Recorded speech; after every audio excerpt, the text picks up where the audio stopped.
மொழி தரன்.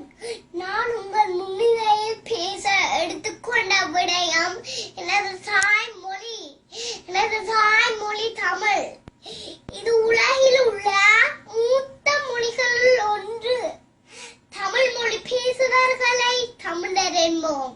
தமிழ் என்றால் இனிமை என்று பொருள்படும்.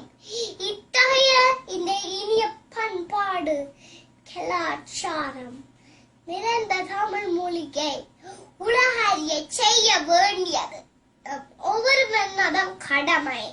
இந்த புலம்பெயர் பூமியில் பல கலாச்சாரங்களை பேணும் மக்கள் மத்தியில் வாழும் நாங்கள் நமது தமிழை கண் போல காக்க வேண்டும். தாய்மொழி தமிழை படி, இதை யாரும் அறியப்படி. இன்பத்தமிழ் இதனை படி, வண்ணத்தமிழ் வளரப்படி. வாழ்க தமிழ், மலர்க தமிழ் ஈழம் என்று கூறி இடைபெறுகிறேன். நன்றி, வணக்கம்.